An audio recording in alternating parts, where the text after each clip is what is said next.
I bet on myself. Yeah, I bet on myself. Yeah, I bet on myself. I don't need you, I do it myself. Yeah, I bet on myself. Yeah, I bet on myself. Yeah, I bet on myself. Okay, dream so big that they think I'm crazy. Let out the beast, no, they can't tame me. Don't play with me, better mind your business. I cannot stop now, I ain't finished. I'ma keep on going till I got that. Okay, the way that I'ma do it, they can't top that. No way. Critics trying to hate, but I don't talk back, I know that. I know the kid with the bull, tell him all that. I'm the one that I'ma gamble on. Well. It is week 7 of the NFL season, and the For Frequency's Sake Podcast Network is presented by Durham Remodeling, Ryan Allison Tattoo, and Jared Zook Country Financial. This is For Fantasy's Sake, presented by Clint's Draft House Pizza and Grill. We are here today to talk some football. We'll answer your questions. We've got a bunch of stuff we want to talk about. Joe will join us shortly. Brian should be joining hopefully soon as well. But for now, I am Nick. He is Dan. Dan, how are we doing this morning? Well, if Lawrence can get, like I said, 70 more yards, I'll be even better. But we're feeling great. For me, this is a really fun slate today. We got a lot of really games that have really good potential. I'm looking forward to it. We got to, like you mentioned, fun slate today. The fun slate did not start at 8:30 this morning. The only people interested in Patriots Jags are the degenerates of the world, which we would be lumped in with them, but that's okay. Me. The general public, even though this game will still get millions and millions of viewers for no reason, nobody cares about this game. Looking down the list today, Texans, Packers, that one looks like fun. Lions, Vikings, that might be one of, if not the game of the day. Chiefs, 49ers, that one is super compelling as well. Ravens, Bucks tomorrow night, that one could be spicy as well. A lot of fun stuff here in week 7. Yeah. Texans, Packers has a lot of potential to be like a big blowout game, in my opinion. As in one-sided? No, I mean more like or not really Shootout. blowout's the wrong word. Yeah, shootout. Yeah. Shootout, I think that one we could see close to 100 points get scored.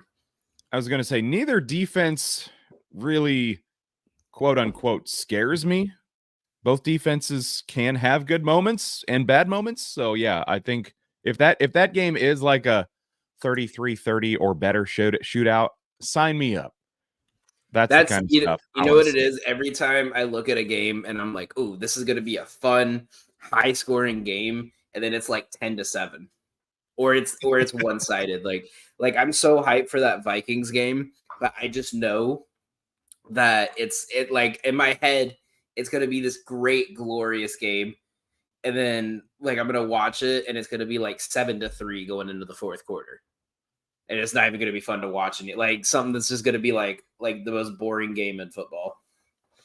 Thursday games have had the reputation over the years of just being like god-awful games. We remember the Color Rush Titans Jags games of years gone by. A couple weeks ago, we got that absolute banger with the Falcons and the Bucks. Last week's Thursday night game was pretty good too. And then we got to this Thursday, and it's Bo Nix and Spencer Rattler, where we saw the worst play of the NFL season waved off by a penalty with Rattler's mishandling of a snap, runs into the ass of his lineman, and then he fumbles it away for a touchdown, all negated by an offside penalty. But I saw a tweet. I can't remember exactly what it said, but it was like the last 2 Thursday games were fake, 100% fake. This is the Thursday night football we have come to know and love.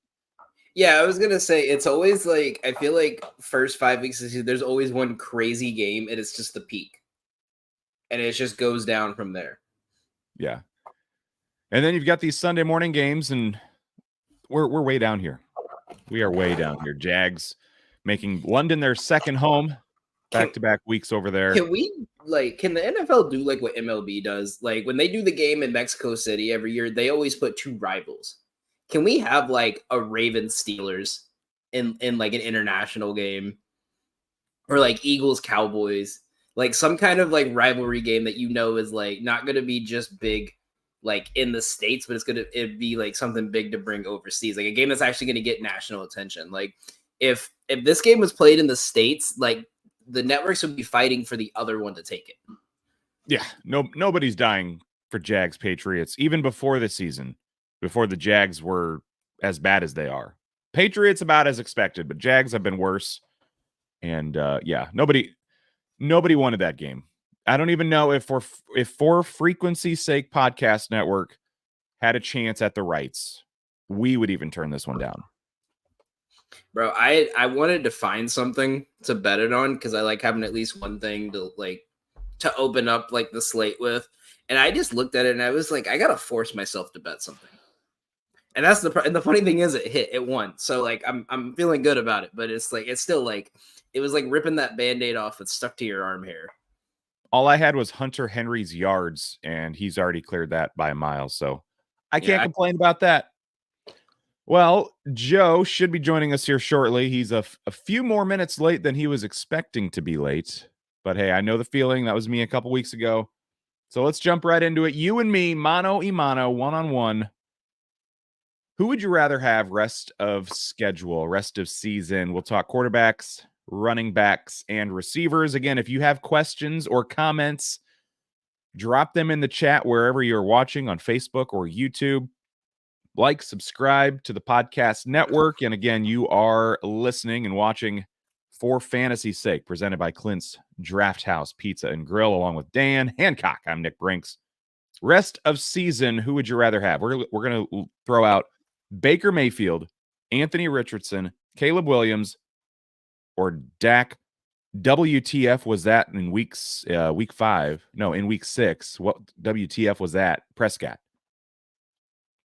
Mayfield, Richardson, Williams, Prescott, and we know who Joe would pick. Who would you pick? Yeah, you if you say Caleb Williams 3 times, he'll show up like right as. No, it's Mayfield. Like Anthony Richardson's shown he has potential, but he's not. He's not a good quarterback right now. He could throw the ball 70 yards down the field, but he can't do anything. Mayfield plays better when his back's against the wall. You know, we saw that in Cleveland, his last year of before he got traded, where he was kind of playing against the wall to make the playoffs.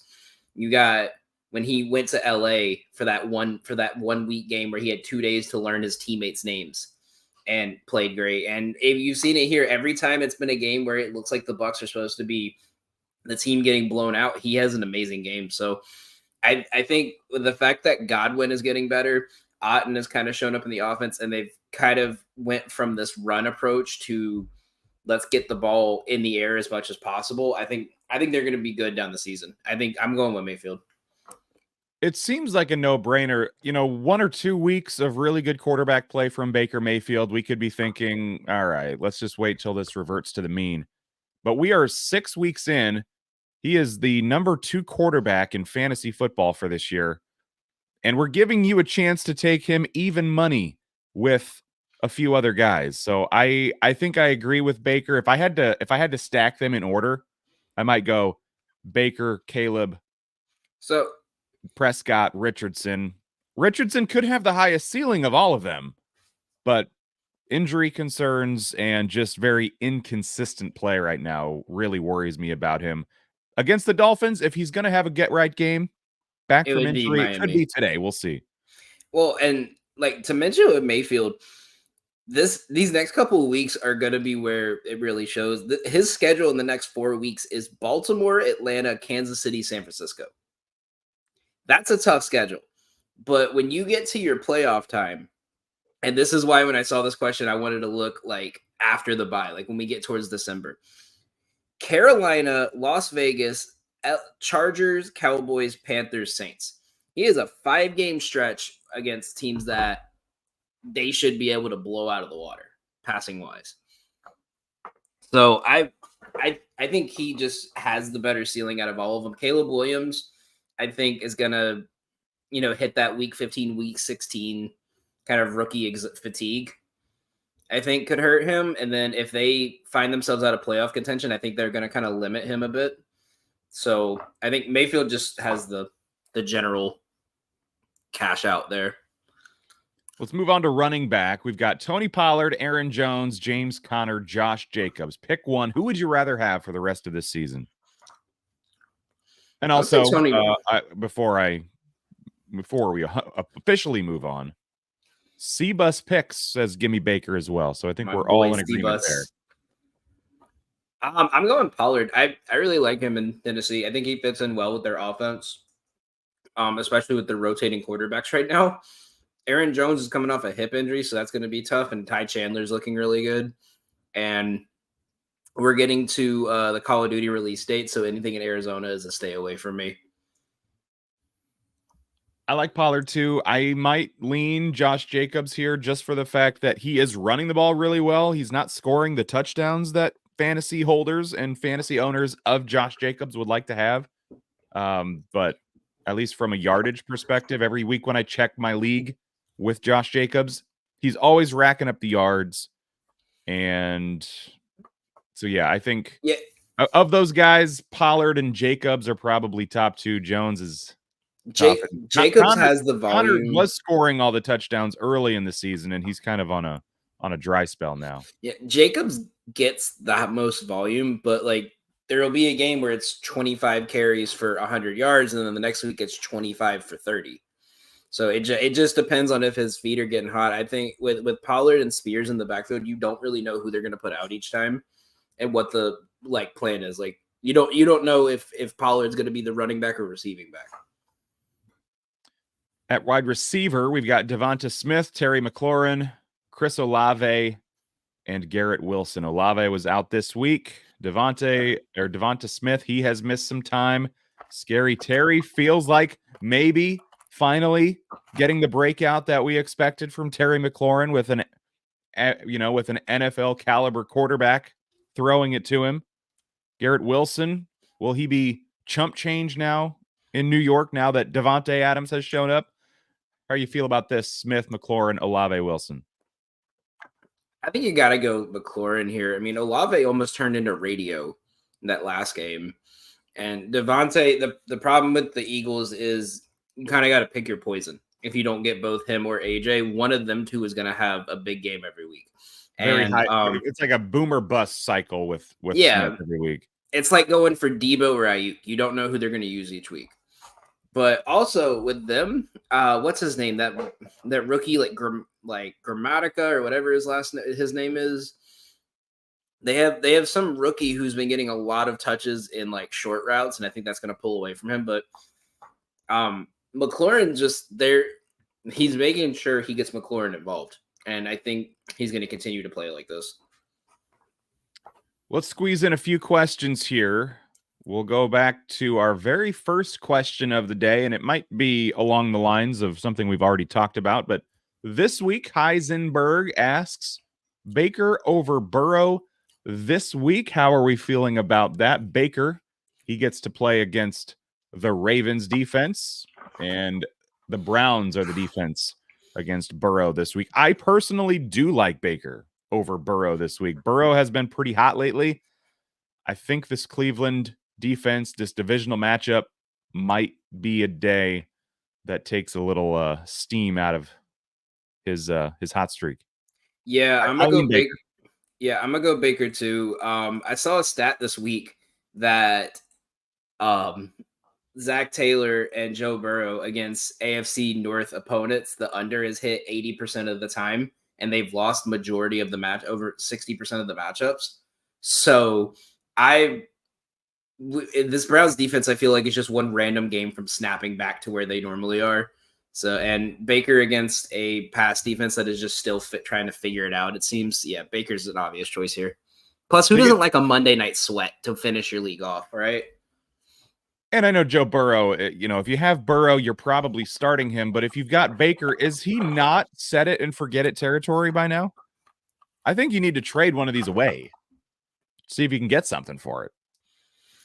Yeah. I mean, I don't know. I think especially I think I'm going to disagree with you on that one because of Baker's schedule the next couple of weeks. Because you got the Chiefs defense, which isn't what it normally is, but you also have the Niners you have to play in the next couple of weeks. I think it's worth keeping him around because you don't want to trade him and then Burrow has a 3-week stretch where he's going off and Mayfield's not doing anything. Maybe sell high on Baker then. See if you can get some chump to take him off your hands. Get And something Kyler in Murray. return. All right, one more question before we take our first break of the day. And Mo Diesel, he's not an 87 octane man. He's all diesel. He needs to start 2 half PPR. Shakir, Judy, Trey Tucker, Palmer, or Tutu.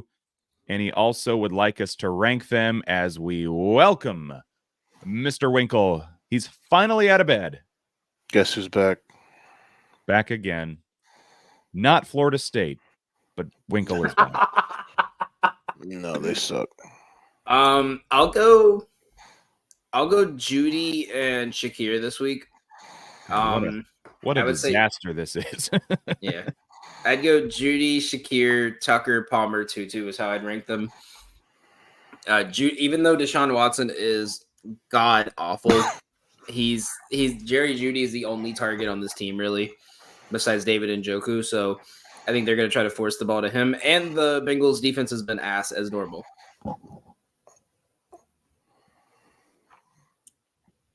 Let's see. We'll throw you into the deep end, Joe. Let's go. Which one do you like in here? You got to pick a couple and go ahead and a quick ranking as well, maybe. All right, starting 2. Who the fuck is Trey Tucker? He's with the Raiders. Oh, So well, he's technically probably their wide receiver 1 today. With Is Jacoby Jacoby Myers out and Devontae gone. Jacoby Myers is out. Great. Yeah. Honestly, least they have I Devontae like in that them. for Trey. Somebody's got to catch passes with Brock. Start So I 2. probably Jesus, if lean this is your. Trey. What are you in? What is this guy in? Like a 16-team league? This is your wide receiver room? He went How many all guys- sleepers. That's How what it many was. guys did you ever? He went all sleeper picks. I guess Shakir, Tutu, Judy, this Tucker guy, and Palmer. That's probably what I would say. Yeah. Mo Diesel. I'm going to put Tucker first myself. Mo Diesel, pour one out for you, buddy. Pour one Yeah. out for yourself. Poor We'll take a bastard. quick break. We've got more questions to get to. We will play Ultimate Roster here in a few minutes. We're going to ride. Back in a moment. For frequency's sake, has you covered on all things sports. From the squared circle to the hardwood and the gridiron to the speedway, we've got something for everyone. Walk down the aisle with the boys from Cards Subject to Change every Sunday as they take a deep dive into everything pro wrestling. Head on over to the hardwood with Doug Green and Watching the W each week for all the news from the WNBA. Want more insight from Pit Row? Check out the Green, White, and Checkered podcast where they give their insight on everything happening on and off the track. Need your gambling fix? We've got you there. Dan Hancock and Gotham Gambling will help you cover the spread with the Golden Ticket Show. Football more your style? Explore the waters of NFL DFS with DFS Deep Dive with Brian Craighead and Jordan Kernan each week. More into the science portion of the game? The Professor John Bush and Dennis Michelson take you into their science lab and dissect your week in the data lab. Need to know who to start last minute? The network's flagship show, For Fantasy's Sake, is here in a pinch. The fellas come to you live every football Sunday from 10 to 11:30 Central with the week's best DFS, gambling, and lineup advice. And wrap up your Sundays with Joe Winkle and Nick Brinks as they come to you live with educated ignorance, looking at all the day's action. Not enough football on Sunday? Not a problem. Kick your feet up at lunch on Monday and slip into the football lounge with Mark and Dan while they look at the week that was in news, notes, and more. For frequency's sake, you know what we mean. Ultimate Roster time. UltimateRoster.com. It's a fun game. You can log in there every day, and they will give you a new scenario.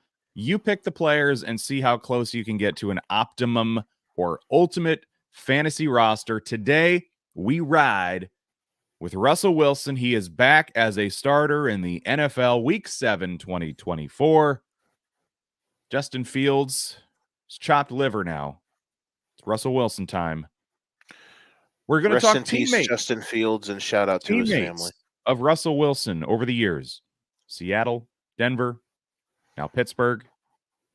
We have done really well in the last 2 times I have played this game with you guys. We have had almost optimum lineups both times. Can we do it again? And I have to assume you cannot pick Russell Wilson. Yeah, it says you can't pick him. There it is. I didn't even read the instructions. You were too busy doing a Broncos country. Let's ride. Let's ride. Let's ride. While we're figuring this out, shout out to the fact that Russell Wilson, when Kenny Pickett was still on the team, said, "Yeah, I talked to Kenny Pickett, thought it was going good," and then he requested a trade the next day. Where is Kenny now? Philly. He's Hurts back up. Okay, I didn't know that. So, of all the quarterbacks that Russell has been on rosters with over the years, did he play with Hasselbeck, or was Hasselbeck off the team by then? Well, I think he backed up Matt Flynn, or he was supposed to back up Matt Flynn his rookie year. So I don't think he played with Matt Hasselbeck. No, the best option for the quarterback would definitely be Fields. Okay. Receiver, he's had some good ones. We got DK Metcalf. We've got Tyler Lockett, Doug Baldwin. Trying to think who are some other guys. Sure, we're not going with Tavares Jackson. He had was Sidney Rice good at fantasy? That name doesn't jump out at me too much. He played for the Vikings when Brett Favre was there, and then he went to Seattle. Got it. I don't know him well enough to say that I would put him above like DK and Doug Baldwin and things like that. Baldwin seems like a guy that he had a lot of success with in the first half of his career. How'd you go Golden Tate? I don't know how fantasy relevant he was all the time, though.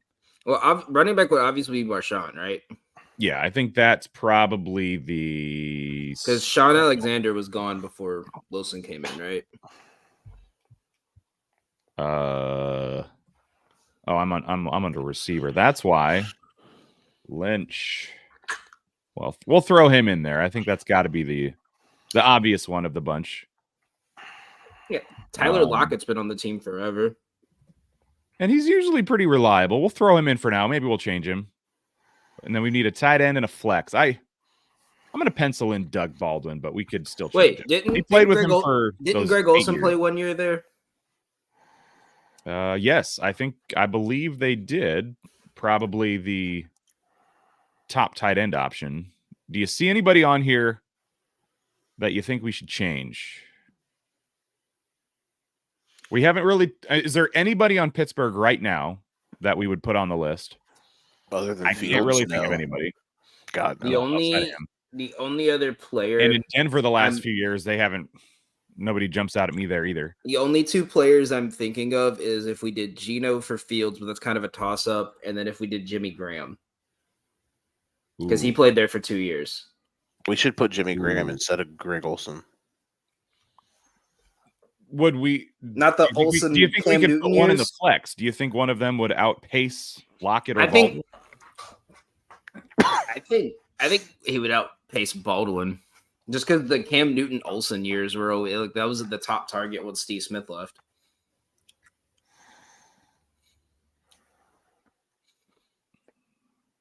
Let's see. I think Jimmy. I would lean Jimmy over Greg at tight end and then flip him because they will dock you. Do you think Greg outgained or outscored Graham? See if anyone's chiming in. The thing was, Greg Olsen played consistently. Jimmy Graham had years where he would just drop down to like tight end 2, wide receiver 2 in his career. Okay. We happy with this? Should we hit submit? Let's go for it. Risk it for the biscuit. I think let's ride, as they would say. Let's ride. That's right. Oh, we didn't do as good. We got Olsen and Graham spot on. They were in the right spots. Marshawn Lynch is not the top running back option. Who the hell are we missing? Well, let's check it out. So, receiver, running back, quarterback. We picked top option. It would have to be Sidney Rice then. Duh. Brandon Marshall. Peterson. When did he play with Peterson? Oh, he played with. Yeah, he was in Seattle for 1 year, wasn't he? Yeah. How did we forget him? I didn't know that. He didn't. It was. It's probably like an asterisk how little he played there, but they got a picture of him in a Seahawks jersey. I would not have guessed Brandon Marshall. So that was in Denver, I think, when he played. Well, oh, he must have played with him in Seattle too, but I know he was in Denver, right? I think but no, he was not in played Denver with Russell Wilson. Adrian Peterson played one game for Seattle, had 11 carries for 16 yards and a touchdown. Oh my goodness. Well then. That counts, I guess. That's crazy. And Merry Christmas. Gino. Okay, well. I would say with Gino, yeah, because he had a couple years on the Jets. Yeah, Justin Fields only has 2 years total. Smith has been a starter for 2 years plus. So yeah, that makes sense. Tenure. I'd say we did all right. We did. I'm proud of us. All right. We did fine. So we've got time for a few more questions here in segment 2, or as we call it here in the professional world, the B block. B block. 25-10 Jags, by the way. Not a whole lot happening in the third quarter quite yet. I am 30 more yards away from sweeping this game. Somebody needs to flex Pickens, Wandale, Worthy, Najee, or Mostert. To me, this feels like an easy Najee, but we'll see what you guys think. God damn it, Cooper's not playing either. Good lord. Amari The Bills? Cooper? He's not playing today? No, Cooper Cup's not playing. Oh, okay. Dude, every guy having this fucking Grim Reaper league is hurt, and you don't have an IR spot because it's fucking stupid. Every fucking bench player I've had all year has been fucking injured. Jesus. You know how funny it was when I was up 2 points and I was like, oh, I'm gonna lose because he's got Monday Night Football players and all of them were just IR guys. That is just like you can't get rid of them because you're gonna lose. Like everyone in this league is yeah. Like dude, my fucking my bench, like I was 3-0, and then after that, my bench was fucking. That's Cooper why DJ asked that question last week because we have no IR spots in any of the leagues. Because I was the first one to mention it. Because I was 3-0 and dominating everybody. I had the best team by a fucking mile, and my bench was Rashee Rice, Cooper Kupp, fucking lately Jonathan Taylor, now Nico Collins because he's out. You don't have an IR spot. Jesus You know what I have to tell you, Joe? man.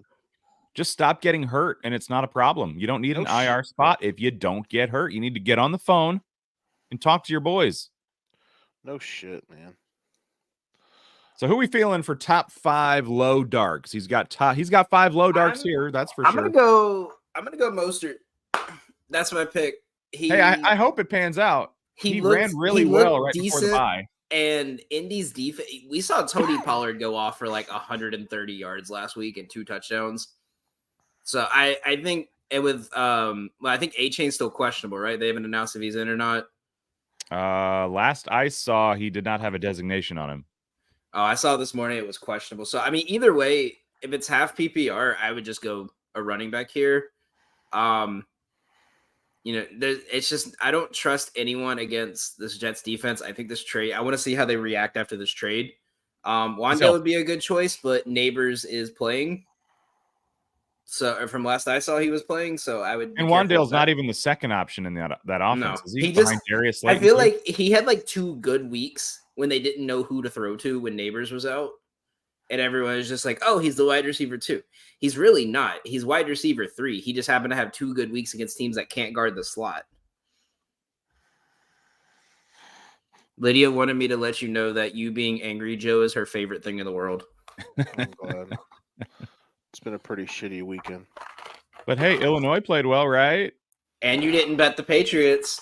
I did not. They're getting killed. You're welcome. Illinois won, which is fun, but yeah, Friday was pretty bad. Here's a comment from YouTube, Roachita. You need to pick 3 here for PPR. Zach Moss, Tyrone Tracy Jr., Bucky Irving, Lad McConkey, Donk Badonkadonk, Ray McLeod, Tutu Atwell, and Jalen Waddle.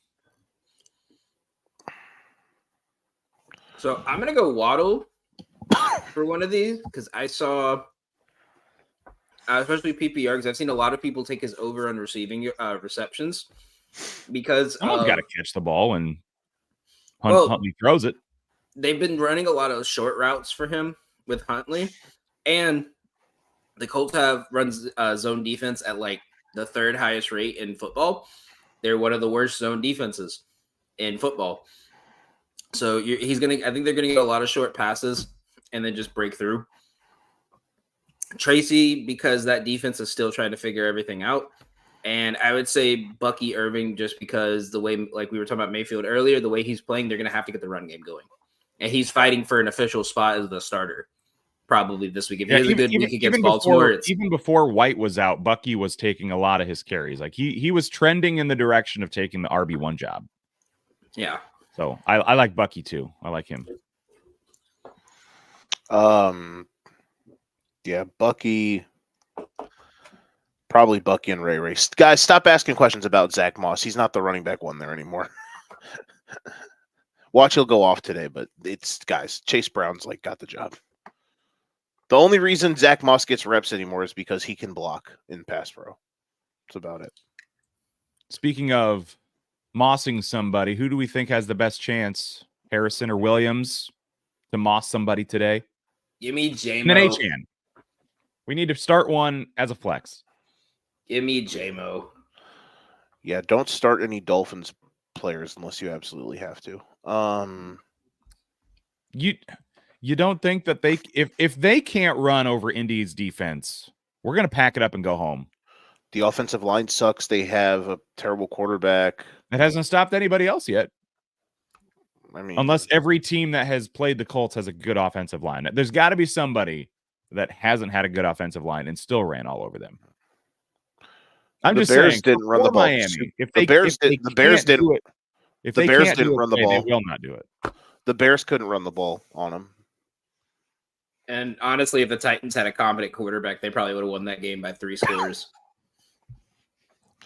Yeah, that's why they benched Levis finally. He sucks. So are we feeling Williams here? Yeah, I think so. Like I said, I think that game's gonna be a shootout today. So give me J-Mo. Yeah, because they'll scheme something up against a blitz, and J-Mo will get like an 80-yard bomb. Yeah, he'll get a big one. We'll take another break. Back with another segment. Week 7 of For Fantasy's Sake continues next. Serving the Quad Cities area since 1973. And with over 50 years of excellence on their track record, you'll see why it's so easy to trust their experts when it comes to all of your home improvement projects. This family-owned business has you covered on all your needs. Protect your home or building from the elements today and get great roof repair services. Need new windows? No problem. Durham Remodeling can upgrade your windows and doors. Whether you want to upgrade the little details in your home or office, or want to tear a room down and start fresh, the expert contractors at Durham Remodeling have your back. Even the smallest changes can completely transform your space. Ready to start entertaining your friends for backyard barbecues? Durham Remodeling will help you plan, design, and build your deck and patio for the perfect outdoor space. Durham Remodeling's work is 100% guaranteed, so you can rest assured that you're getting the best service around. Call 309-786-6715 today for your free estimate for all your roofing, siding, flooring, windows, and painting needs. That's Durham Remodeling, 309-786-6715. We are back. You haven't missed jack shit in the Jags-Patriots game here in the last few minutes. So let's play a game. Jag shit. Well, let's play a game. Keep, trade, cut. I'll give you 3 names. You know the drill. Let's start right at the top. Quarterback. Go ahead, Joe. Do you think the name of this segment got changed because somebody tried to sue DJ for flex, marry, kill? Or maybe he had a maybe he went to church. Maybe he went to church last Sunday and thought, maybe this just isn't very moral of us. To be fair, every week we were having to ask which one between flex and marry was start and bench. That's fair. We just didn't know the name of the game. We just didn't know the game, guys. So Patrick Mahomes, Sam Darnold, Kirk Cousins. What world is this in 2024 that those 3 are in the same conversation? Fantasy football, baby. Because Mahomes is having literally his worst season of his career. I would keep He's still undefeated, Yeah. I think he's going to have a decent game today. I would probably keep Cousins, trade Mahomes, and cut Sam Darnold. Yeah, That's where I'm at. yeah. I was Sorry, gonna say Jordan. same thing. Sorry, Jordan Ringle. I love you. Hey, Just he'll gonna be happy to pick him projectile. up off the waiver wire. I'm just going to projectile sadness on everybody today. Running back, Najee Harris. The new RB1 in Cincinnati, Chase Brown. And Travis Etienne. I think the cut is easy here. I don't know if he has a single carry today. Yeah, he shouldn't see the field the rest of the season. Is Etienne, is he hurt or has he not had the ball at all? A mixture of hurt and Doug Peterson hates He him. was, yeah. I did And not know Tank if he had an Bigsby's injury playing really designation well. today. But yeah, he seems like the easy cut here. I don't know if I'd Yeah. say really well, but he's playing better. But the fact that him and Ernest Johnson have been playing like a lot better than where they kind of are on the depth chart. Yeah. Um, Bigsby's having a big game. yeah, took him for a touchdown. Yeah. I'll keep Najee. I'll trade Chase Brown. I'll cut ETN just because I think someone's going to find value in Chase Brown. And I don't like taking running backs in the Bengals system now that Joe Mixon's gone. Wait, did you say you're cutting Chase Brown? No, I'm trading him. Oh, you're trading Chase Brown. I think someone will find use for him and I could get something back. Yeah, the also thing about that is what trade value does Najee Harris have because he's just a bad football player. And you know how hard that is for me because I've been shitting on Najee Harris for 2 years. He's very bad. Hey, though, Najee Harris is in like the same realm of fantasy like every year as like Bill. You know how I've made the joke the last couple of years is like everyone was going to like splurge over one Bills receiver that isn't their wide receiver one and one Bills running back. And you'll The Gabe like, Davis. Like, hey, do you know who everybody said like just a common theme? Do you know who everybody said was going to be good in fantasy this year? Khalil Shakir. Guess what hasn't happened? And James Cook had a good start, but then got hurt, so it's kind of been a disappointment. It's like Gabe Davis last year. It's like maybe he'll get like 2 catches for 75 yards and a touchdown. Yeah, that's been Gabe Davis that was Gabe Davis the last like 4 years since that game, the 13 seconds game against the Chiefs. That's Darnell Mooney for me this year because every time I'm like, you know what, I'm staying away from Darnell Mooney. 3 catches, 75 yards, touchdown. Yeah. Next year again, it'll be the same thing. We'll all be like, yeah, Najee Harris, RB 15 in fantasy. He's a third round draft pick. Like, are you fucking Najee Harris hasn't ran for 100 yards since the fucking Obama administration or something. Like, Jesus Christ. You don't have faith in his 20 points last week? Best game of the season? You don't think he can sustain that, Joe? He had 20 points last week against who? The children of the deaf and the blind? The Raiders. Oh, yeah, that's he had only cleared 11 once, and it was last week. Well, have points against a team that isn't ran by. He went over 100 last week, and he scored his first touchdown. Who's the dumpster guy from Sesame Street? What's his name? Oscar the Grouch. Yeah, it's Joe Winkle the Grouch. have Najee Harris have a good game against a team that isn't coached by Oscar the Grouch and quarterbacked by the Cookie Monster and Elmo, and maybe we'll talk. Put that on the list. So yeah, I'm trading Najee, and it's probably just going to be for like a Whitey's gift card. It's an ice cream place here in the Midwest, Dan. It's really good. You should come up here and try it. You paying for that plate? I'm just letting you know. I'm letting you know who's who in the zoo, brother. T. Higgins, Zay Flowers, Devontae Adams. Ooh, this could be spicy. I would keep Devontae, trade Higgins, and cut. No. Trade Flowers and cut Higgins. I'm gonna keep Zay, trade Devontae, cut Higgins.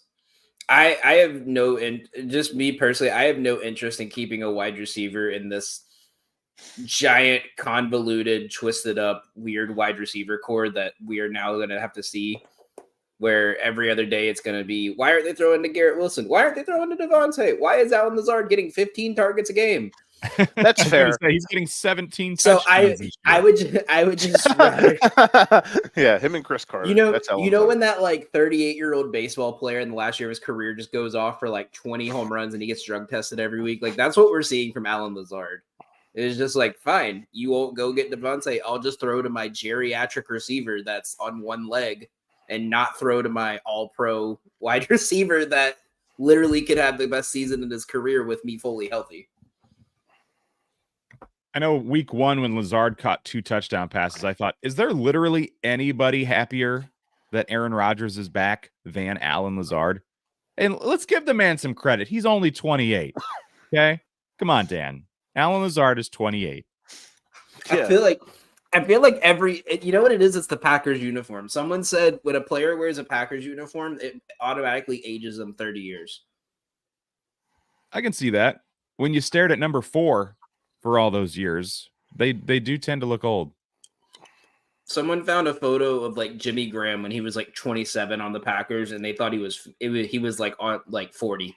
Granted, Jimmy Graham looked like he was about 40 from the age of 12 on. It's at University of Miami. That's what they do to you. Tight end, TJ Hawkinson. He should be back fairly soon, I believe. Kyle Pitts, David Njoku. Keep trade cut.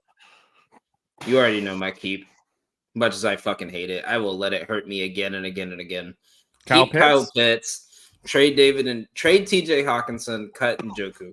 Because Deshaun Watson is a horrible ass quarterback. I'll let someone else take him for free. And I feel like Hawkinson is going to have some throwing him the ball. David Njoku would be tight end 1. No shit. But he doesn't. Shit. Real quick, back on the Flowers and real quick, just to touch on the Flowers and Adams thing. I think both of those are like good options, and I understand Dan's logic. I think you can do well with either, because they're both like. I think the most important thing to look for in receivers, obviously, is target share. And both of those guys are just peppered with targets on a weekly basis. So, yeah, for this one, cut Njoku, and then between TJ and Pitts,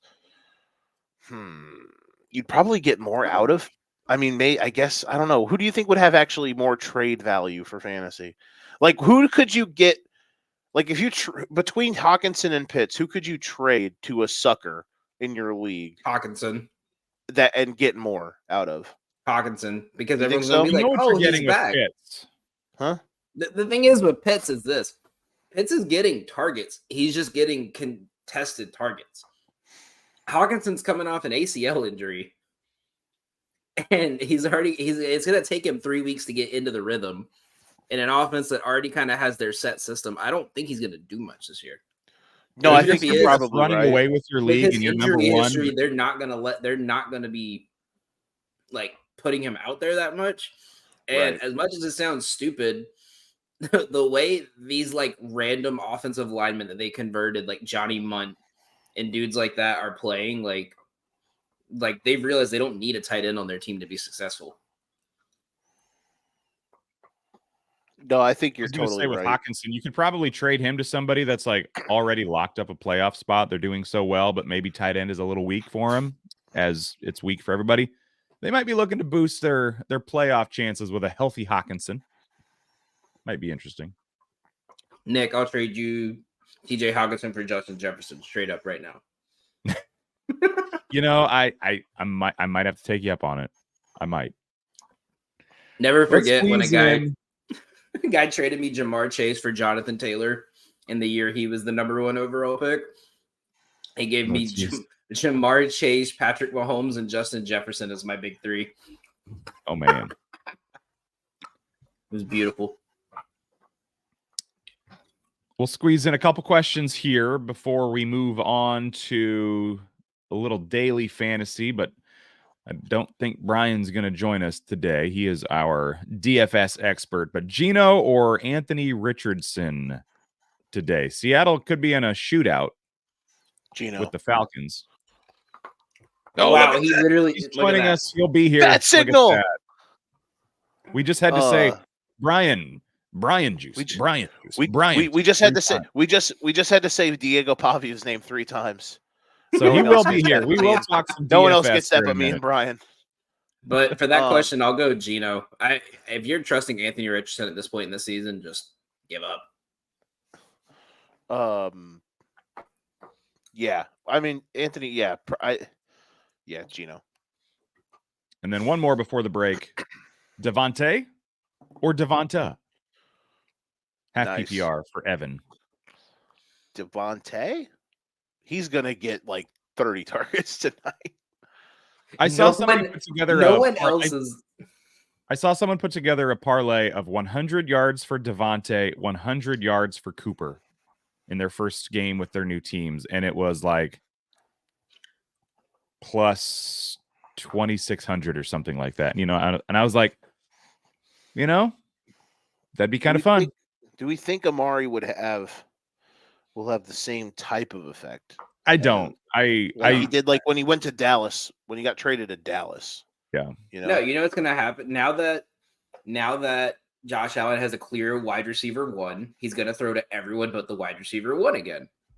So Khalil Shakir has a Gabe Davis 3-catch for 100-yard type game, and then we're talking about if Khalil Shakir is worth keeping next week.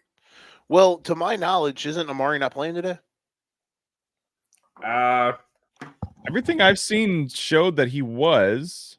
Okay. I guess when I was listening on my trip Friday, when I was listening to my podcasts, they were talking about Amari. No injury designation or doesn't. Yeah, I don't see. It wasn't an injury. It wasn't an injury thing. It was just more along the lines like he wasn't going to dress. Yeah, Cooper is slated to play Sunday against the Titans, according to Mike Garafolo. And it's Josh Allen's 100th career start. I wouldn't mind that 100-yard game. There you go. Take both for DFS 75 and each quarterback for 250. So I think we're in agreement. Devontae Adams here, correct? Yeah. All right. Well, we'll take a break and then we will get back with Daily Fantasy. Brian is standing by. When you're working to achieve your financial goals, it helps to have some trusted guidance along the way. Jared Zook with Country Financial is here to help you identify your goals and provide more support to work through any changes life may bring. As both a financial advisor of Country Trust Bank and registered representative of Country Capital Management Company, Jared can help you plan for your financial future. As a Country Financial insurance agent, he's prepared to help you with insurance options to protect the people and the things that matter most. Jared is there to support you as you plan for the future and to help you worry less and live more. Jared is licensed to insure in Arizona, Colorado, Illinois, Iowa, Indiana, Kansas, Missouri, and Tennessee. Call Jared today at 217-698-0599 or find him on Facebook at Jared Zook Financial Representative and tell him for frequency's sake sent you. That's right. Tell him for fantasy's sake sent you. Brian is here. We're ready to talk daily fantasy, week 7. Brian, you got anything spicy for us today? Well, first of all, guys, sorry I'm late. My wife's become a manager for her store within the last couple of months, never gets off a Sunday. And so I decided to spend the first little bit of time with her. And then she told me she was going to go to Walmart. I said, well, I've got some guys I need to hang out with. And it's a pleasure to be here. DFS stuff, the one thing I've noticed is that the primetime games are really weak today in regards to high scoring opportunities. The only exception being the Ravens game tomorrow night. That seems to be a highly competitive game, but everything else is on the low scoring side. So it opened up a lot of opportunities as far as I was concerned. So in regards to quarterbacks, I like Jordan Love today. Now the question is up to y'all in regards to which receiver you'd rather start. For me, I went with the Christian Watson because he was sitting at 4,900 and it made sense for a stack because he was the least expensive of the three. And in all honesty, from week to week, any of those guys can have big weeks. So that was kind of one of my stacks. And then the other one I like didn't work as well for me last week, but I like that Seattle Atlanta game, Cousins to Mooney or really Cousins to London. You can pay up this week. So Yeah, I like that. I like that Falcons Seahawks game. Could be. You've convinced me. I've already made some big. changes to my lineup, and I've put Watson in. yeah, I mean, like I said, he could go anyway with those 3 Green Bay guys, but you know, I think Wicks may play, but he maybe can get the back seat today, and you're going a little bit more on the other 2. So You'd rather. I was going to say you'd rather go Watson over Dobbs, but I guess in this aspect you're looking at it from a pricing standpoint, probably. yeah, I mean, because I could sit by and flip a coin and not know which one's going to turn up heads, but I can tell you I can save $600 and maybe get similar production. So There you go. That's a great way to look at it. That's why you do this I'm a segment, not frugal any guy, of the Brian. rest of us. That works in daily fantasy and regular life. I like it. yeah, Real life. I mean, I'm not Nostradamus. I mean, I can't tell you for sure Dobbs won't have a bigger day. He may, but I'm hoping that for the price tag I can get about as much. So it's kind of like shopping at Walmart instead of a high-end thrift store. So Running backs. the other Anyone thing you're keeping an eye on today, or Running whatever backs? you were going to say. Yeah, the other thing that kind of caught my eye, like I was saying, the defenses are kind of strange here today because you've almost got what I would call an inverted type situation, because typically speaking, the primetime games oftentimes have high scoring offenses, which you don't want to necessarily play the defense against. Well, today the better defenses are playing on primetime, so they're not part of this main slate. So I felt like the higher end price tag defenses aren't necessarily your ones that have done great this year. So I took Cleveland at 2,500, and I know that's not a pretty play, but I was okay with several defenses below $3,000. So, and then you mentioned the running backs. I liked a little bit higher price tag guys today. I saw Kenneth Walker was in. He'd been ill yesterday, from what they say, but he's one of my better plays in that same Seattle Atlanta game. So he'd be like my comeback player against the Atlanta guys. So here's a question for you. The last couple weeks in my daily fantasy league that I do, I have had a receiver go off both weeks to carry my lineup. It was Jamar Chase and Chris Godwin in the last couple weeks with like 40 points. Is there a guy on your radar today? Like my reasoning for Godwin was it seems like whenever Mike Evans plays the Saints, they lock him down. It opens it up for Godwin, and that played out to a T. Anything like that, or just the receiver that you think might have the best chance of putting up 40 today? Who would you think? I'm going Justin Jefferson. That's another game that I really like, is the Detroit-Minnesota game. I got him right there, so I'm glad you say that. Yep, that would be my guy. I mean, in all honesty, today the games that I'm really leaning towards are that Seattle, Atlanta, and the Minnesota and Detroit. I think those are your 2 high scoring games on the slate. Is my best guess.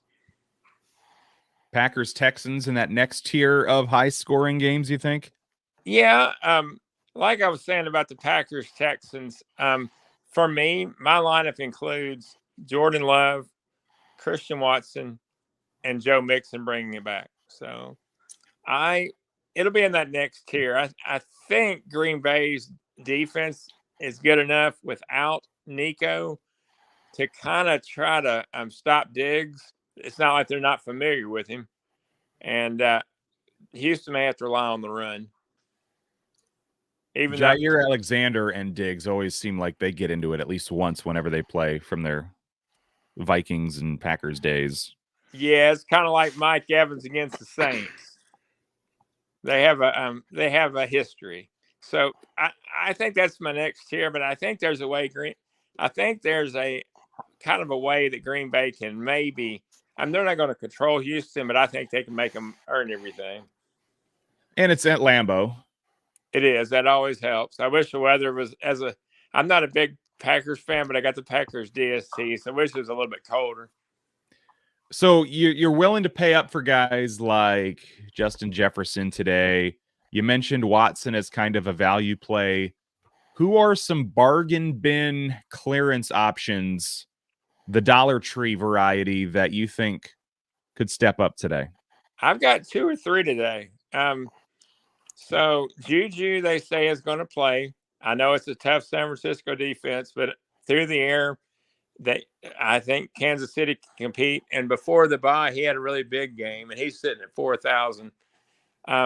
This is a name that some people may not know, but Grant Calcaterra, he's gonna be in for Goddard today. Goddard's out, so That's what I was talking about earlier, Nick. So tight end.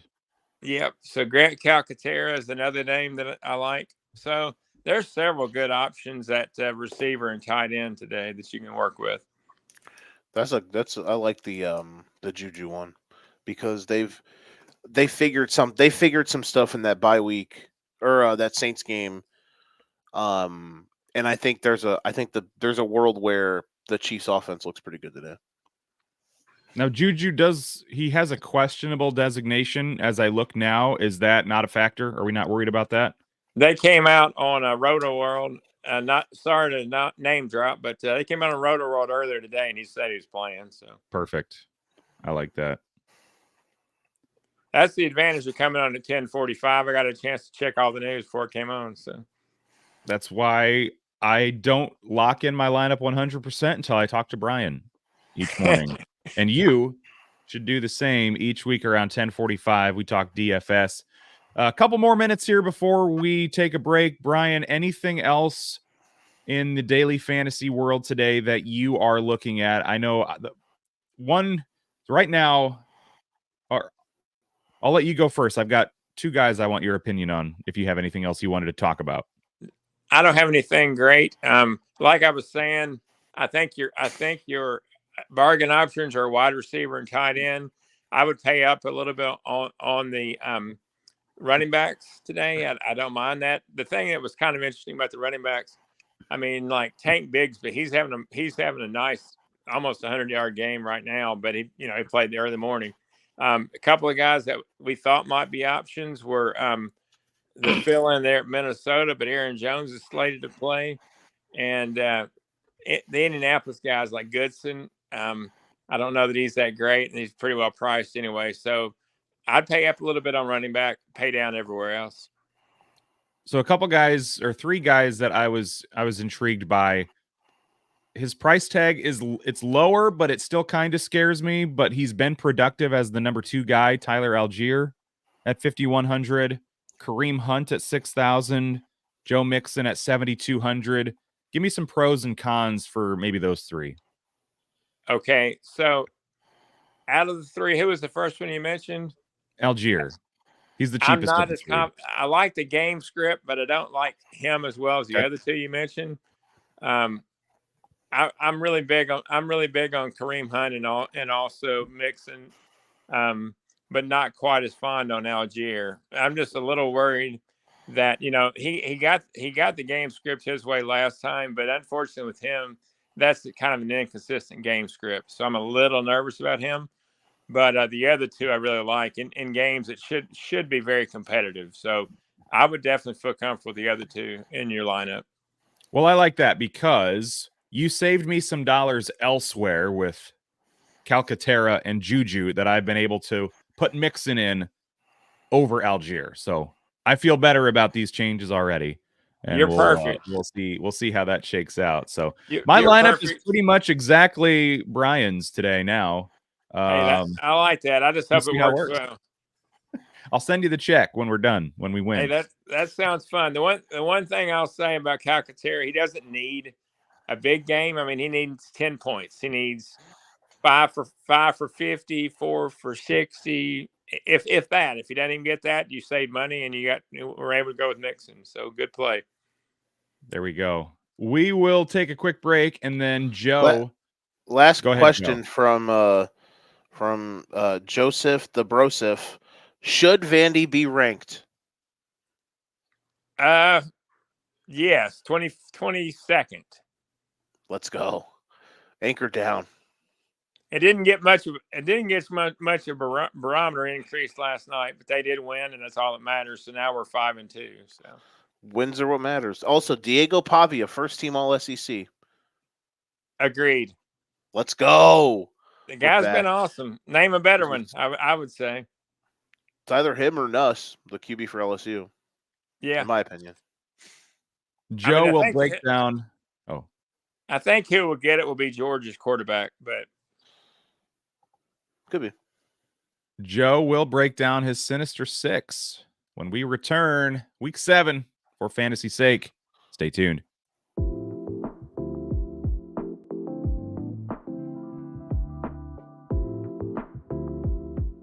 My name's Ryan Allison. I've spent over a decade immersed in the art of tattooing. Sharply honing my skills has materialized into a diverse and prestigious body of work. Each tattoo reflects my relentless pursuit of excellence, and every client I work with is a living embodiment of that unwavering commitment. I will gladly and wholeheartedly embrace your distinct vision.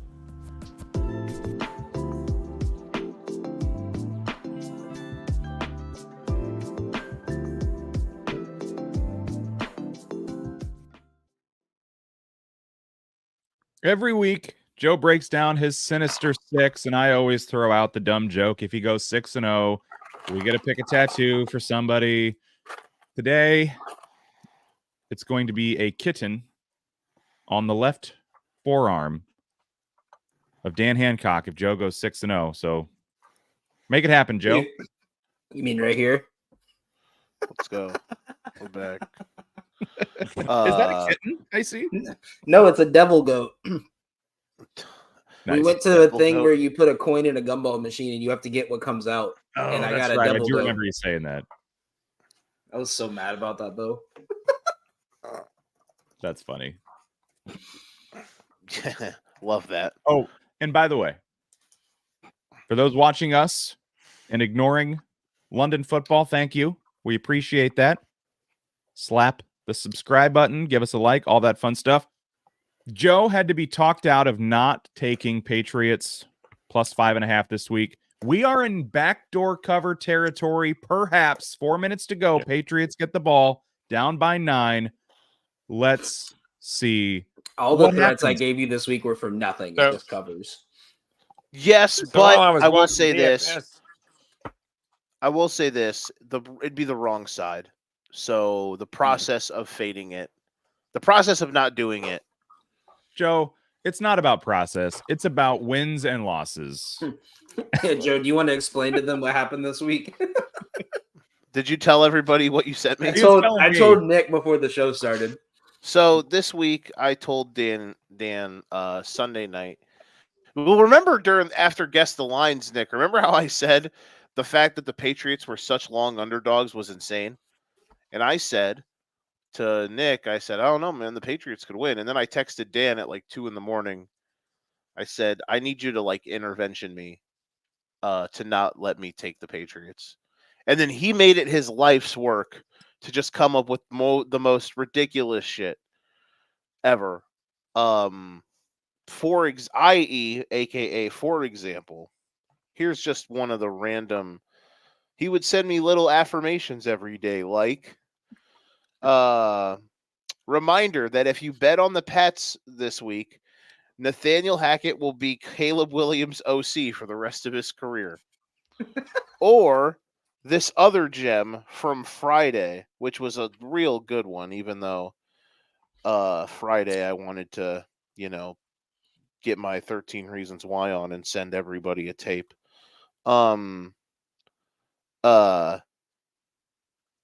He said, Caleb, hold on, here we go. Caleb, where'd it go? Jesus Christ. We text too much. Oh, God. He said something about Caleb Williams going to play baseball and sucking, but he won't come back. I said he's gonna leave like Jordan to go play baseball and suck, but instead of coming back, he just stays a shitty fielder for the White Sox. Yeah. And apparently I just don't have the text anymore, so that's cool. Just great. You're lucky I Love it. remembered off the top of my head. Yeah, here we go. If you bet the spread, He'll make Caleb Williams cry, and then he demands a trade to the Raiders. That was Friday. That was a good one. Second daily reminder that if you bet on the Pats, then Caleb Williams will switch sports like Jordan and be asked, except he won't switch back. So yeah, and it was great. I appreciated it. It was needed. And I thought that so I will be away. disappointed in you was the best one.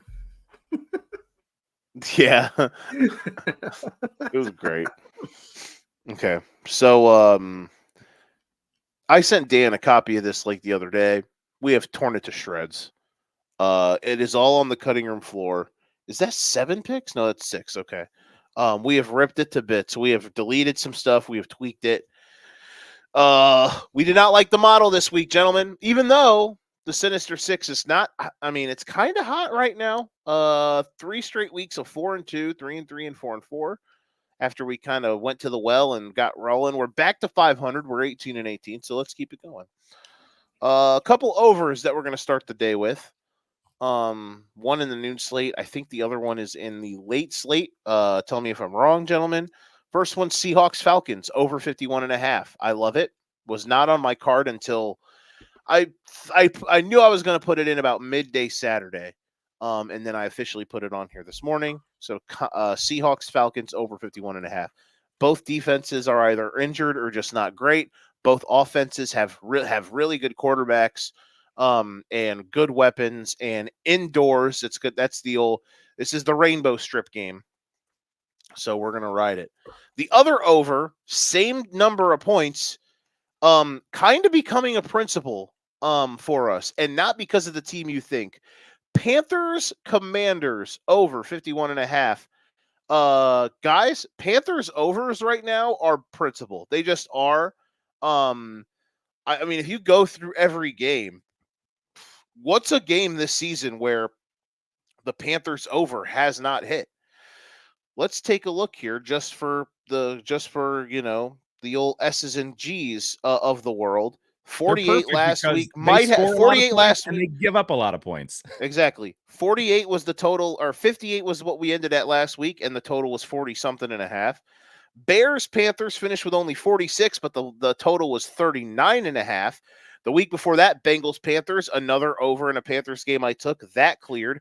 Raiders Panthers, that game cleared. The only one that has not this season was Chargers Panthers, and that was the game that Bryce Young's NFL career ended. Even week 1, 47-10 Carolina New Orleans, that over cleared. So far through 6 games, the over in Panthers games is 5-1, and it's them versus the Commanders. 51.5. If this game doesn't hit the over, I will be on. I feel like if I go 1-5, this is the one that wins, right? I mean, what are we doing here? So Panthers Commanders over 51.5. Now the rest are all spreads. I hate this week because mainly I like too many road teams. Now, granted, two of the 3 road teams I'm picking here are underdogs, but I still it's sometimes when you get to this point, it's tough. First one is Texans Packers. This is a late ad. It's at 3 points. You're getting a whole 3. I just think Houston is better. Am I nuts here? Maybe I am. I don't know. This is the one out of the group here that I'm the least confident in for sure. Texans +3. Yes, Stroud is slightly better than Love. They're both awesome. Both offenses rip. Both coaches are great. But Houston's defense is a little better, and I think that maybe they can make Houston. Maybe they can make Green Bay make a couple mistakes. So yeah, I like that one today. And the next one, last one of the day slate for Sunday. I mean, another principal play. Who is the greatest player in NFL history? Patrick Mahomes. Who is the greatest player in NFL history against the spread as an underdog? Patrick Mahomes. Who is an underdog today? Patrick Mahomes. The Chiefs +1.5. Capital P principle. Bold font, italicized, underlined. Yeah, we're making billboards for that one. Chiefs +1.5. Ride the Chiefs as an underdog until the wheels fall off. I don't care where the game's being played at. It's disrespectful that they are not favored. So Chiefs plus 1.5 because, guys, they're going to win the game outright. Just throwing that out there. And then we move to tonight. A road favorite, but you hold your nose and take it because one team I don't think is that good and the other team is due for a win. Jets minus 1.5. Let's go. Devontae Adams is going to go nuts. Him and Aaron Rodgers are going to hug a bunch, and they're going to beat the Steelers. They're starting Russell Wilson, guys. Fade Russell Wilson. Jets minus 1.5. And lastly, tomorrow night in Florida, Bucks plus 3.5 against the Ravens. Love that we're getting 3 and the hook. Do I love it? Not exactly, but it's a very nice backdoor cover opportunity. That is the Sinister Six picks. Panthers, Commies over 51.5. Seahawks, Falcons over 51.5. Texans plus 3. Chiefs plus 1.5. Jets minus 1.5. Bucks plus 3.5. Nick, tell the people what that smells like. Meow. Money. It smells like 6-0. It smells like cat shit. That's what Dan says. That's a tattoo going right there. Now watch the final score in Panthers Commanders is going to be 30-20, but that'll be my only loss. I'm gonna go 5-1, and that game is going to go. If it goes 6-0, you're just going to see me leave the Slack. Like now, if he goes 0-6, that goes right in Joe's forehead. There's a lot of forehead here too. It's a big kitten. Yeah. Big old meow. We've got all kinds of listener questions, and we will hit as many as we can next. Do you love everything sports? So do we. That's why we shop at Atomic Sports Cards and Collectibles. Atomic has everything you could ever want to blow up your collections. They have sports cards ranging from the 1980s to today, whether it's singles, wax packs, hangers, or boxes. They've got vintage hats, clothes, and collectibles from your favorite teams to widen your collection. Check out Atomic Sports Cards and Collectibles today at 102 4th Street West, Milan, Illinois. You from the West, the podcast covering Illinois high school football. Weekly analysis and reaction from around the western side of the state of Illinois. This is the game we had circled when the year started. Follow along on YouTube and Twitter, and subscribe wherever you listen to podcasts. It's big-time football out there tonight, and I know we can play big-time football. You from the West, we got you covered. So we got through Joe's Sinister Six. We've got some listener questions, but Dan, it wasn't on the sheet, so I neglected you. Yeah. You've got some picks today as well. I joined a new company, and DJ decides to block me now. No, so we're it wasn't a lot we liked today. I was telling Joe this slate looks great, but like for a betting standpoint for me, I couldn't find anything I really liked. So, but there was one game. You don't have to make 6 picks. I had to. Yeah. So we bet 2 games today total. And this is how ugly it was. We bet Minnesota, Detroit, and then we bet Jacksonville, New England. That's the only 2 games I bet this week. And we're going to go 2-1. It looks like we're 7 yards away from sweeping, but Trevor Lawrence is not going to throw the ball anymore the rest of this game. Or that'd be the greatest Doug Peterson thing ever to throw a pick 6 up 11 in the fourth quarter. But focusing on this Detroit game, we're taking Justin Jefferson over 91.5 receiving yards. This defense has not been playing the best. They just lost their best defensive player. We're also taking Jared Goff to get over 252 yards. Again, I think this is going to be a high action-packed game.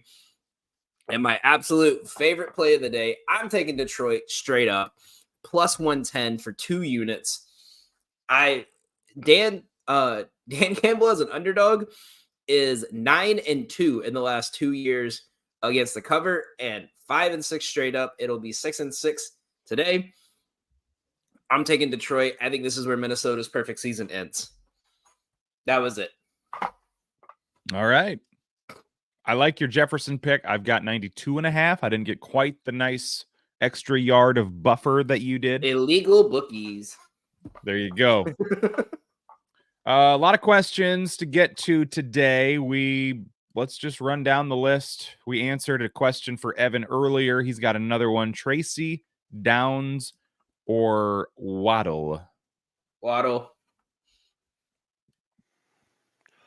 Downs for me. Because Huntley's still starting in Miami. And Downs. I almost want to say Tracy just to be an ass, but I'm not going to do that to Evan because he's a nice guy. We'll go Downs. Pick 2, Mooney, Tank Dell, McLaurin. I think Scary Terry he's a lock here. Am I right? Yeah, he's starting to become. First couple weeks he was a bit whoa, wait a second, but now they've got a connection and he has absolutely become a lock. And then I'd go Darnell. Yeah, I'm going Mooney. So Mooney and McLaurin for me. I take Dell myself. I think Jair Alexander keeps Diggs under wraps today. And then that leaves Tank Dell as kind of the guy. That's a great analysis there by you, my friend. So there you go. McLaurin and flip a coin. Deontay Johnson or Jaden Reed? To me, I like Jaden Reed a lot here. I'm going to go Deontay. If we're projecting a high-scoring game, it's going to go to him most of the time. Yeah, I'm going to go Deontay too. My question is, can't you get both in? Yeah, honestly, try to get them both. But if you're choosing between these two, you have a pretty good receiver/running back room. Because I would personally say Jaden Reed. I mean, isn't he like top 7, top 8 fantasy? Like, I just don't know how you don't start that every week. Like you know what I mean? But so I would. That's why I would say you start Reed. Deontay in thread the last 4 has also been top 10. So yeah. Find somebody else to get rid of, is what you're saying. I wonder who that one bad game was against. But I'm just being facetious. But yeah, I think try to find a way to play both, honestly. Nick Chubb returns. He's got 2 healthy legs again. How do we feel about his return here today? 100 yards. 2, maybe flex. If the Browns get in scoring position, I expect them to spam him the ball to try to get him to score. But that's the problem is correct. You got to get there first. Now, granted, is Chubb's returning to a much worse team than he left from, and we don't know for sure what his legs look like today. They're there, we presume. He just walks in and one leg's just shriveled up. Yeah, I was going to say. Just limping like. As Brian just said, can confirm per sources, Nick Chubb still has 2 legs. Yep. That's the thing. Like, yeah, the Bengals defense has been rough, but I mean, they bowed up last week against the Giants, whatever that means, you know? So I expect something somewhat similar today, probably. The problem is the Browns are now trying to figure out how to play with 0 wide receivers. So it's okay.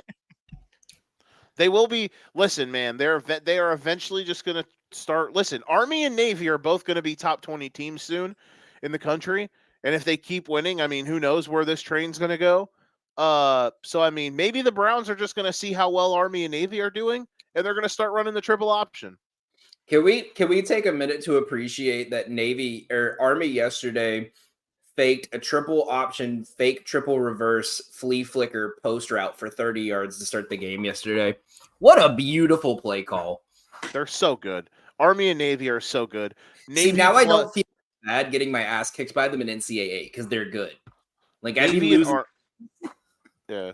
Army's quarterback should go to New York for the Heisman ceremony. He's a baller. Both of their quarterbacks are good anyway. And if he's not in the Heisman, that means college football hates the troops. Exactly. Yeah. And Navy is beating Notre Dame next week. It's happening. And yeah, they're both awesome. I just love how yesterday Army won by like 60, and then Navy was just like, hold my rifle. And then they went out and brought 28-0 like 2 minutes into the game. It was awesome. Oh, USA. Love it. Support our troops. Couldn't do that in England. Mort O'Brien's got a question. This feels tough. Devontae Smith, DK Metcalf, Jaden Reed, Brian Robinson. You got to sit one of them. I'm sitting Brian Who do Robinson. who do you He's sit kind here? of on the list. I'm sitting Robinson. Believe it or not, the Panthers' run defense has been average. So Brian Robinson is not set it and forget it territory for you guys. He is for me. He said it on my bench and forget it. Yes, he is. I love it. Yeah, I definitely think he's worth sitting. Okay. Out of those guys, especially, yeah. Again, Jaden Reed, auto start. Devontae Smith, I don't know about auto start, but he's on the Smith verge. would be for me. If I'm answering this question, I sit Smith myself. But we don't have to agree. This is America. Because of teams like Army, we have our freedom. On the front lines, we run the triple option. You know, the old cliche, it gets kind of annoying. Like, it's not incorrect, but it's like, oh, I personally get to do what I love because they are fighting for our freedom. Like, it's a cliche. It kind of bugs me. Like, no, yeah, your freedom, yes, but like, you can sit in your underwear talking fantasy football on a Sunday morning. Like, does that really have anything to do with what they are doing over there? Yes. Wow. I guess the answer is yes. Nick Brinks, anti-American. No. Everyone, no, I hate how first cliche of how we boil it down to like everyone confirm the first team to beat Army or Navy this year hates the troops. Yeah, exactly. And everyone in the comments right now, leave a boo for Nick. No, no, don't do that, Joe. All right, we need to start a running back and a wide receiver. Save me before I put my foot in my mouth again. Mason, Tracy, Chase Brown, and then Mooney or Worthy. Who is worthy of your starts in this scenario? I'm going Mooney and Chase.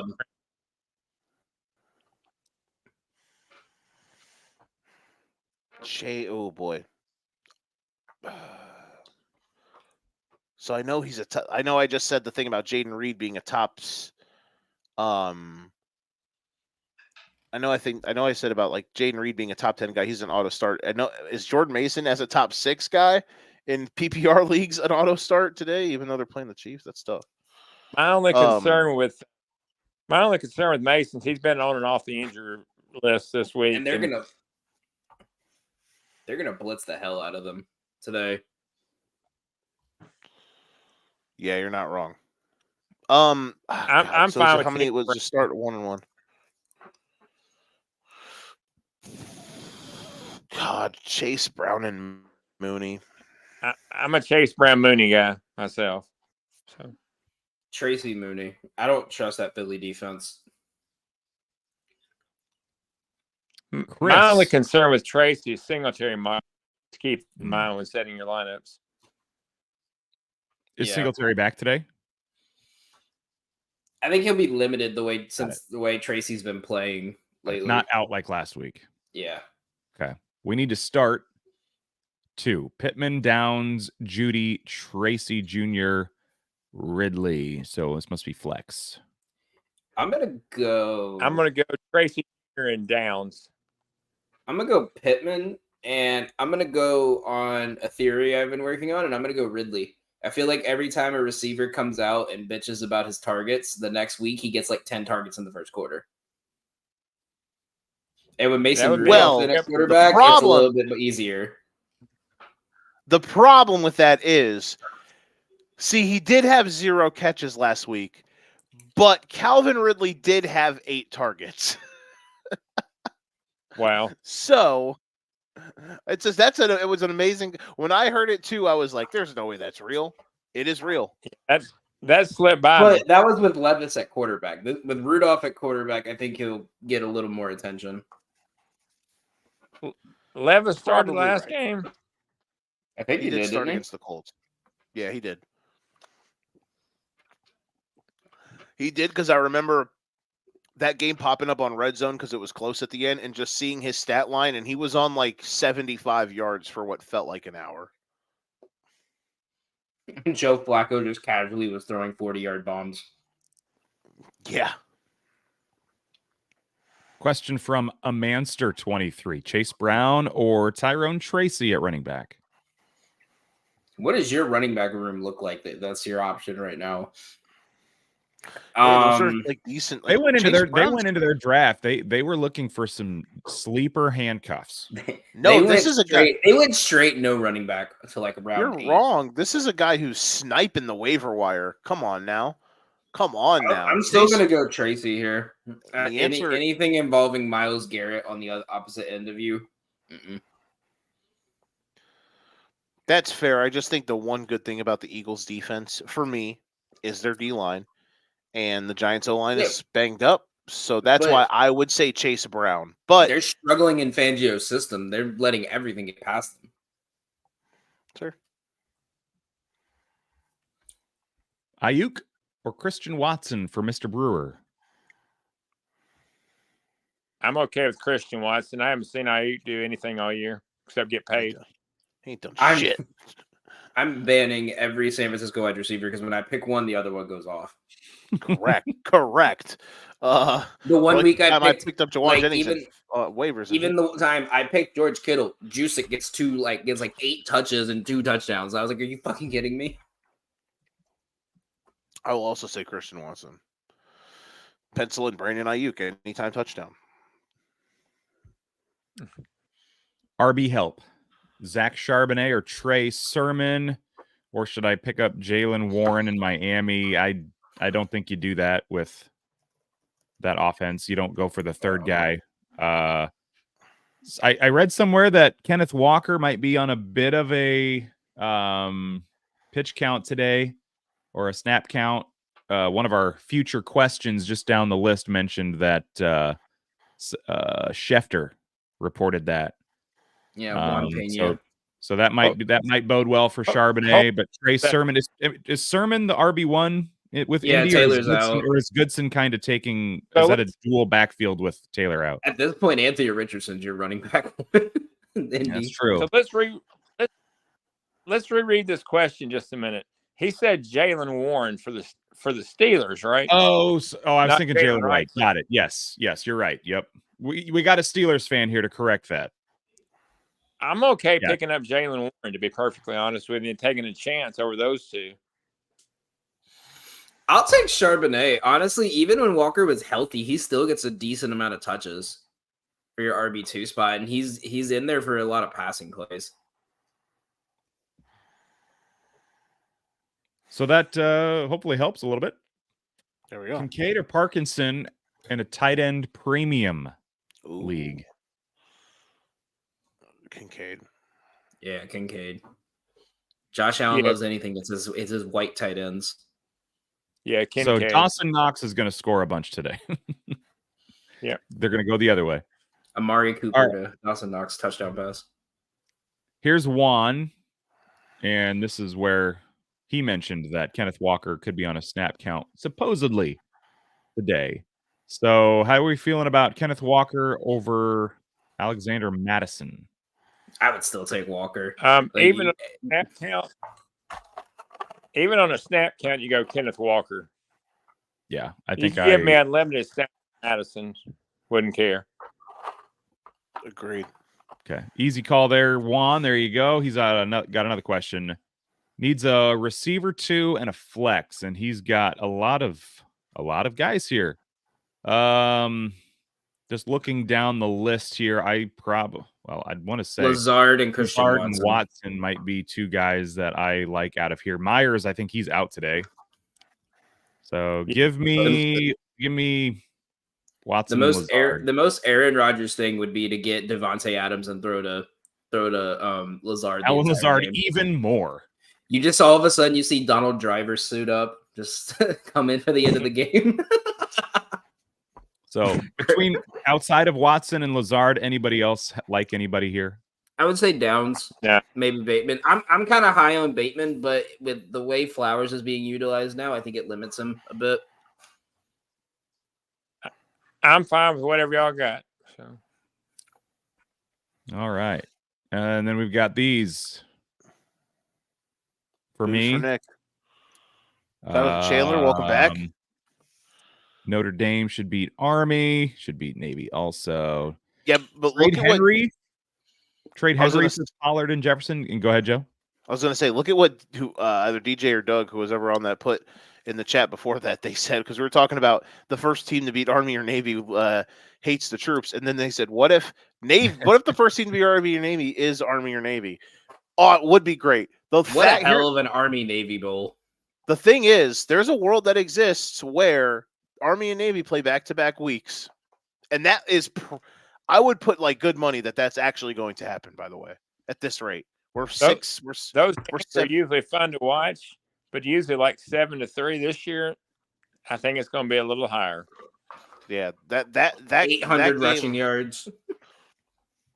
That game, that Army Navy game is going to potentially be. That game is going there. There might be 2 Army Navy games this year, and it will be back-to-back weeks, and both of them might have playoff implications for who the G5 representative is. They honestly may be the game of the year to me. So it could be. They're both good. I really do think they'll beat college Notre football playoff, and it's Bama versus Army. It'd be wild. Bama would have That'd to be make crazy. the playoff. Bama would have to make the playoff first for that to happen. But It was an example, Joseph. I know. Would anybody here trade Derrick Henry for Tony Pollard and Justin Jefferson? I'd do that. That I would do that because not Pollard's awful. not putting up Henry's numbers, but Pollard is still putting up a good amount of points per game. And If you're Jefferson, if you're struggling at receiver, if it's PPR, then yes, because Jefferson's gonna get the catches regardless, but he's always good for at least one game where he just goes off for like 190 yards. Well, yeah, I would do it, but I don't know that the other side would agree to it. That seems to be if you getting got Justin Jefferson on top of an offer. Is it an official offer? Yeah, if I can get Jefferson and Pollard, I'd do it. Yeah. Can I join that league? Like that would help me out a lot. No, And they then you didn't gotta find specify. the sucker. Maybe this was Hunter Henry. Oh, if it's Hunter Henry, can I join that league? Because you're Hey, This is he the got league me for mentally 13 points this morning. I was okay with that. He was and a late Tank slot Bigsby in got for me me. 20. Scored with 30 seconds left in garbage time after the Patriots took their last time out. That was Right, fun. but 26 rushes for 118 yards. Oh yeah, he had a good day And- before that for sure. Yeah. And to be petty, Shout out Yeah. Gabe Davis and Christian Kirk owners for combined 2 catches for 35 yards today. Rapid fire. We'll go down through our last 5 or 6 questions here, and then we'll wrap it up. We're a little late today, Dan. Are you on right after? I can never remember. No, not today. All right, I have homework. cool. Got it. So we got a little extra time. Ayuk or Addison? Addison. I think I have Addison projected at about 75 yards today, so I think he's good. Now this is Jordan Addison, right? Yeah. Yep. Okay. Like I said, that's going to be a very high scoring game. Which, you know what happens when everybody says a game's going to be high scoring? It's going to be 17-14. I in the told fourth you, if quarter. this game is like 7-3 going into the fourth, y'all aren't hearing from me for like a week. Higher potential play here. Full PPR. Do or die win for my fantasy season. Richardson or Baker? Baker. Baker. Okay, easy call there. Hudson, Come on, full Dylan. PPR. Mason or David Montgomery? Ooh. Mason. Monty. I'm going Montgomery. Even if he's not getting the plays in the pass game, David Montgomery is the only one that touches that ball inside the 5-yard line. Yeah. I like that too. Have you seen that meme? It's like there's a meme of like a dog that's like over a watermelon and he won't give it up. And they were like, this is Jahmyr Gibbs asking Montgomery for a touch inside the 10. Oh yeah. Also, what's the rest of your team like if you're benching one of these guys? They should both be starting easily. At least as a flex. So Yeah. He's the guy that's trading for Derrick Henry. Madison or Sermon here? Ugh. Madison. Can you just leave it open? How about this? Yeah. Madison. There you go. No confidence, but Madison. Should I have faith in Madison and ETN replacing Jacobs? No. Easy node, Juan. Yeah. Yeah, I think it's Juan P. No. Yeah, but Juan did get like Jacob. Hold on. What did he say? Jacobs and Dell for Justin Jefferson is a fucking steal, dude. Come on. Like, can we at least give him? Bro, can we give him that? You can stream running backs the rest of the season, and you have Yeah. that. Yes. Yeah. Let's not bury the lead. He drafted an insanely underachieving running back, shocker, and a wide receiver like 7 on the Texans coming off of a broken leg for I don't know, one of the best players in the league. But why Keep in mind, Walker? he still has Kenneth Walker. He's got Lazard, Downs, Christian Watson too. Yeah, try to he go was asking snipe this too. Just try to go snipe somebody in off waivers for fantasy or for running back. There's plenty of options out there. That trade is just sinister. I love how Lydia's watching on the TV and I can hear me yelling. It's just such a good trade. I can't believe Nick buried the lead. How dare you? I'm confused what Madison and ETN have to do with anything. Like, you've got Walker, Williams, and Hall. That I skimmed over that part. Sir, he probably just needed an extra guy or bye weeks. Need 3 people. Let's see here, 3 full PPR. Downs, Pittman, Waddle. Okay, Gino or Correct. Burrow?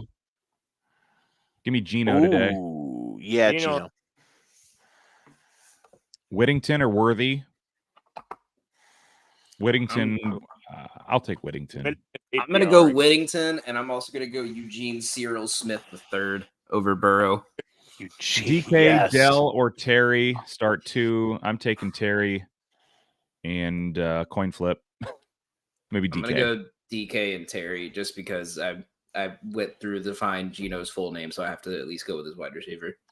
Yes, Deontay Johnson is good today. Good to go today. Cooper, Shakir, Waddle.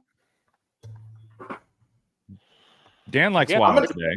I'm gonna say it. Yeah, I'm gonna keep saying it until it happens. Until I manifest it. Waddle's gonna have a good game today. Keep saying it. I don't believe it, but keep saying it. Listen, I kind of agree with him. I haven't said anything, but yeah, I don't know about that one.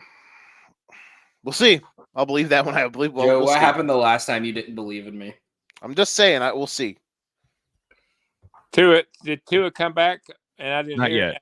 about it. No, but I did a whole breakdown on why I like it. This team can't play zone defense, and that's the only defense they run. They're going to run a lot of short passes for Waddle today. I've seen a lot of people taking his over. I think Mike McDaniel is going to play quarterback for the Dolphins today. I'm telling you, and I just hope it works. Did you see what Tyreek tweeted this week? What did he tweet about? Jay Cutler? No, someone tweeted. With Tua's first play back needs to be a quarterback draw to prove he's not a punk. And then Tyreek said, "Okay, but then who's gonna coach? Who's gonna play the rest of the game?" That's wild. Savage. Hey, everybody. Hey, we got a big old YouTube audience right now for this. We need to make an extra 15-minute segment after the show called for Fantasy's Sake After Dark or After Hours.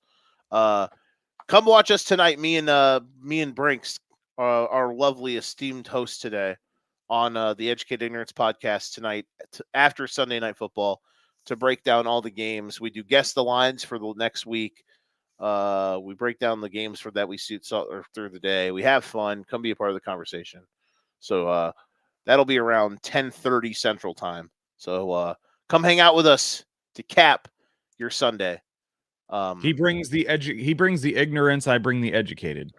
Correct. Big correct. Major ignorance over here. All righty.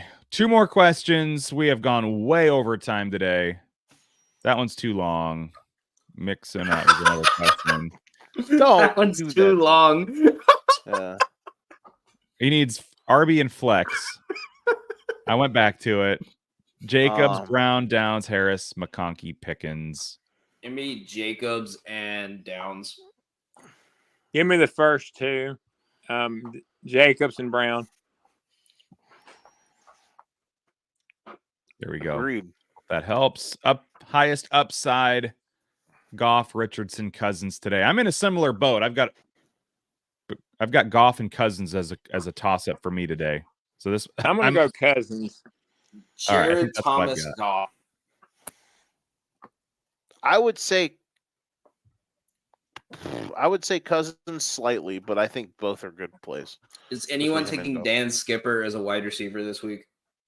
They should. I love the petty. I love it. The fact Amari. that he called him in. Joe, for a you said deal both as are good eligible. plays. There were actually 3 on the screen. I think. You might Well, be that's including fair. Richardson. So. I would not play Richardson. Just yeah. Trust principle there. Amari Richardson Lockett or rule is- Addison. If Richardson has a good game, he also gets hurt every time. Correct. Amari Lockett or Addison. If Amari Jordan plays, Addison. fuck it. Yeah, good play. All right, Addison. All right. And across the pond, one of the brothers joins us. Hey, guys. Greetings from Germany. We're starting 3. Whittington, Najee, Watson, or Bucky Irving. Just I hate it. And give me Najee, Watson, and Bucky. Yeah, let's do that. Their run like that. defense is atrocious. As much as I hate Najee, but Jets can't stop the run. all right. We already answered this for Kala Girl, so hopefully she has slotted in Cousins. And if Cousins does not pan out, then you did not hear it from us. D. Johnson and Higgins, or D. Johnson and D. Smith? Higgins or Smith? I like Higgins here. Yeah, give me Higgins. Unanimous across the board. And then lastly, and then we can get out of here. 13 plus minutes overtime today. Hey man, We went after into dark, overtime. bro. We were DJ tied will at be the end of fine. regulation. I'm telling you, we need to work in an extra segment because the YouTube numbers spike after 11:30. Yeah. I like Kareem Hunt here. I like him today. And the Smitty, they actually asked us earlier and I skimmed over it. Cardi or Boswell at kicker? Give me Boswell. Yeah, Boswell is a stud. I don't even know where Cardi plays. Russell Wilson is Cardi the new guy like in Green Bay or some shit?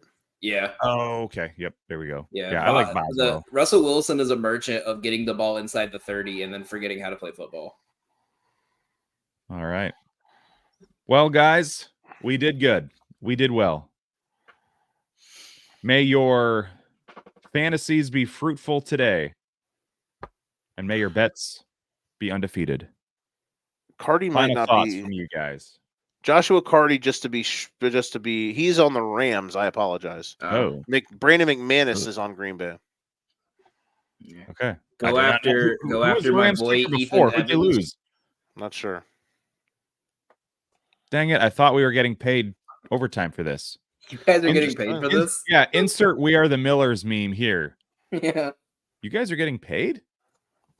Yeah. We'll add it to our tab. Exactly. So when we monetize this, we'll each be owed like $20,000. Someone send us some donuts.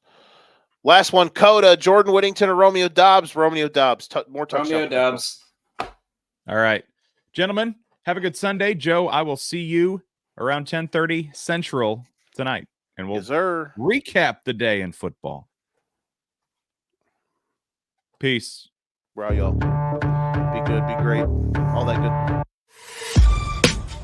This has been a For Frequency's Sake Podcast Network production.